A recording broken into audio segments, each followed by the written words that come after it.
এই বৃষ্টির দিনে একদম মুখরোচক আর মুচমুচে একটি নাস্তা তৈরি করে দেখাবো, যেটা বিকেলে চায়ের সঙ্গে থাকলে একদম জমে যাবে। সম্পূর্ণ ঘরোয়া উপকরণ দিয়ে এতটাই মজাদার নাস্তা তৈরি করে নেওয়া যায়, খুবই ঝটপট আর কম সময়ে। তাহলে চলুন দর্শক, শুরু থেকে শুরু করা যাক। নাস্তা তৈরির জন্য প্রথমে 2টা বড় সাইজের আলু এরকম করে কাট করে সিদ্ধ করে নিয়েছে। এখন গরম থাকতেই এগুলোকে ম্যাশ করে নিতে হবে। আমি এটাকে এরকম একটি চালনির উপরে নিয়েছি। এখন এটাকে ভালো করে ম্যাশ করে নিব। এখন একটু সময় নিয়ে আলুগুলোকে এভাবে ম্যাশ করে নিতে হবে। আর আলু গরম থাকতে এই কাজটি করে নিতে হবে, না হলে কিন্তু আলু ঠান্ডা হয়ে গেলে দেখা যায় আলুগুলোকে আর ভালো করে ম্যাশ করা যায় না। তাই গরম থাকতে এই কাজটি করে নিতে হবে। এখন এর মধ্যে এক এক করে বাকি উপকরণগুলোকে অ্যাড করব। প্রথমেই দিয়ে দিলাম হাফ চামচ পরিমাণ লবণ, 1 টেবিল চামচ পরিমাণ দিয়ে দিচ্ছি চিলি ফ্লেক্স, হাফ চামচ পরিমাণ দিয়ে দিব চাট মশলা।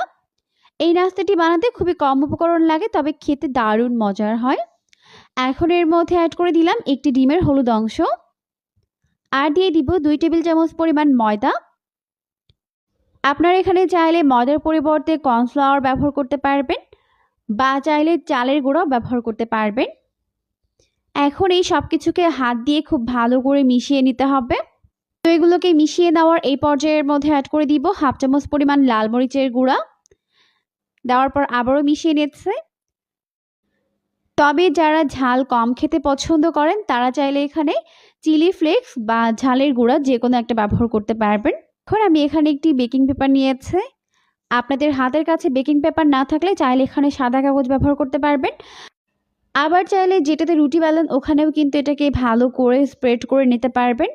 এখন এর উপরে আমি আগে থেকে মিশিয়ে রাখা মিশ্রণটিকে দিয়ে দিলাম, আর এটাকে এরকম একটি চারকোনা শেপ দিয়ে নিতে হবে। তো এইভাবে চারকোনা শেপ দিয়ে নেওয়ার পর এখন আমি এটাকে কেটে নিব। এরকম লম্বা লম্বি করে এটাকে আমি কেটে নিচ্ছি। তো এইভাবে সম্পূর্ণটা কেটে নেওয়ার পর এখন আমি এগুলোকে এভাবে আলাদা করে নিব। তো এভাবে আলাদা করে নেওয়ার পর এখন আমি এগুলোকে ফ্রাই করে নিব।